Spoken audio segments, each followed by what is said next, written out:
ลูกจ้างคนลาวที่เฮ็ดเวียกอยู่ไทยบังเอิญพบกะโหลกมนุษย์อยู่ส่วน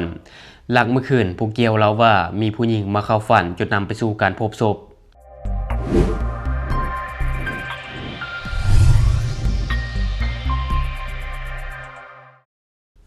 สบายดีท่านผู้ชมยินดีต้อนรับเข้าสู่รายการ Talk the New และข่าวที่ข้าพเจ้าอยากจะนำเสนอในมื้อนี้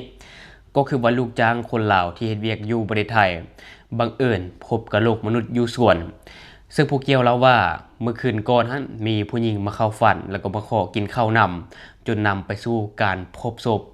โดยในของข่าวข้าพเจ้าได้มาจากแฟนเพจโทรโข่งสำนักข่าวไทยรัฐของไทยรายงานว่าเมื่อเวลาประมาณ 10:03 น.ของวันที่25กุมภาพันธ์2026เจ้าหน้าที่ตำรวจของไทยได้รับแจ้งพบชิ้นส่วนโครงกระดูกมนุษย์ภายในสวนมะพร้าวเขตบ้านนาวังหาโป่งสะกิดอำเภอบางละมุงจังหวัดชลบุรี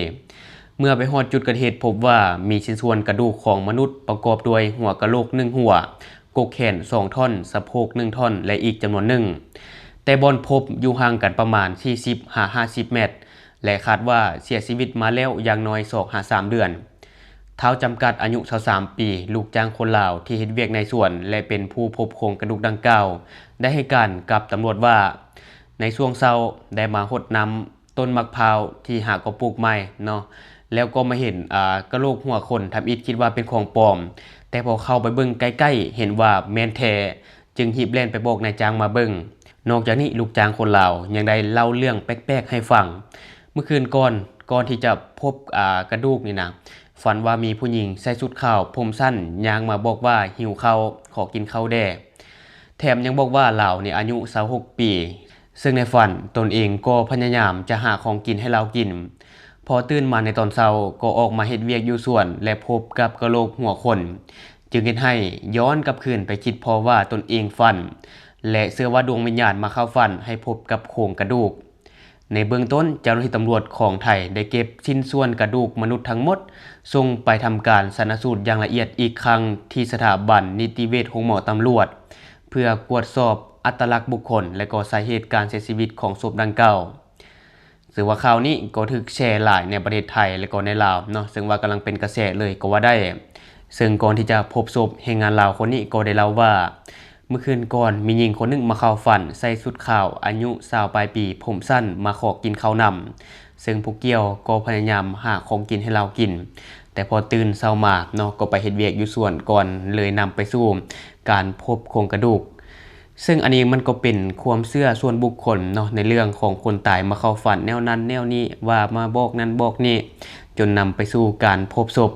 และตัวกับเหตุการณ์นี้ถ้าเว้าถึงความเชื่อนุ่มลาวก็น่าจะ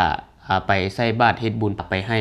ผู้ที่ล่วงลับไปอันนี้จะเป็นเรื่องที่ดีเนาะมันก็เป็นความเชื่อและเพื่อความสบายใจแด้และวันนี้ข้าพเจ้าจะพาท่านผู้ชมมาติดตามอีกหนึ่งข่าวอดีตเจ้าหน้าที่เทศกิจขับรถเก่งพุ่งชนรถเข็นขายเฟอสาวลาวที่เป็นลูกค้าร้านเฟอถูกต่ำอัดเข้ากับกำแพงเฮ็ดให้เสียชีวิตคาที่และยังมีผู้ได้รับบาดเจ็บอีก3รายโดยในของข่าวข้าพเจ้ามาจากแฟนเพจข่าวสดของไทย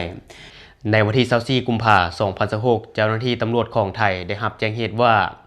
มีรถเก๋งต่ำกับรถจักร3ล้อขายเฟอบริเวณถนนเลียบคลอง2ปากซอยบงกฎ28ตำบลคลอง2อำเภอคลองหลวงจังหวัดปทุมธานีจึงได้ฟาวฮีบไปตรวจสอบพร้อมกับรถกู้ชีพและอาสามูลนิธิปอเต็กตึงซึ่งวันที่เกิดเหตุพบเห็นห่างผู้เสียชีวิตชื่อนางอินทาวงศ์อายุ34ปีเป็นคนสัญชาติลาวสภาพศพถูกตำอัดติดกับกำแพงและใกล้ๆกันนั้นก็พบเห็นรถเก๋งยี่ห้อโตโยต้าทะเบียนกรุงเทพมหานครสภาพด้านหน้าเพพังยับเยินตำติดกับรถพ่วงข้างขายเฟอยี่ห้อ Honda Wave ทะเบียนเพชรบูรณ์ที่เพพังพินาศทั้งคันนอกจากนี้ยังมีผู้ได้รับบาดเจ็บอีก3รายคือคนที่1ชื่อเท้าเสกสรรอายุ43ปีเป็นคนขับรถเก๋งและเป็นอดีตเทศกิจเทศบาลอำเภอคลองหลวงอาการสาหัสเจ้าหน้าที่จึงได้รีบนำตัวส่งโรงหมอธรรมศาสตร์เฉลิมพระเกียรติและโรงหมอประชาธิปัตย์จากการสอบถามนางสั้นสัญชาติลาวอายุ34ปีกล่าวว่าผู้เสียชีวิตที่เดินทางมาเยี่ยมตนเองเนาะก่อนเกิดเหตุก็ได้ออกไปยืนซื้อเฟอที่รถพ่วงข้างซึ่งจอดขายอยู่แคมทาง อยู่ๆรถเก๋งคันดังกล่าวก็พุ่งต่ำอย่างแรงจนเกิดเหตุเศร้าสลดขึ้นและทางด้านพนักงานสอบสวนได้บันทึกภาพที่เกิดเหตุไว้เป็นหลักฐานและมอบร่างผู้เสียชีวิตให้มูลนิธิปอเต็กตึงส่งชันสูตรที่นิติเวชโรงหมอธรรมศาสตร์เฉลิมพระเกียรติพร้อมทางเกี่ยมสอบสวนสาเหตุที่แท้จริงเพื่อดำเนินคดีต่อผู้ขับขี่ตามขั้นตอนของกฎหมายและนี่ก็ถือว่าเป็นอีกหนึ่งเหตุการณ์ที่หลายคนต่างก็ให้ความสนใจและบางคนก็ว่าคงถึงคาดของสาวลาวคนดังกล่าวแล้วที่ไปยืนซื้อเฟอร์อยู่ดีๆก็มาเสียชีวิตย้อนอุบัติเหตุที่จริงแล้วเรื่องแบบนี้เนี่ยเฮาการันตีบ่ได้ดอกเนาะว่าถึงคาดหรือบ่ถึงคาดอาจจะมาจากหลายปัจจัยบางทีผู้ขับขี่อาจจะประมาทบ่เนาะเลยก็ให้เกิดอุบัติเหตุหรือว่าไปจอดรถบ่ถูกบ่อนบ่หรือว่ายืนอยู่แคมทางหลายเกินไปบ่อันนี้เฮาก็บ่ฮู้เนาะเพราะว่าในปัจจุบันยังอยู่ในขั้นตอนของการสืบสวนสอบสวนของเจ้าหน้าที่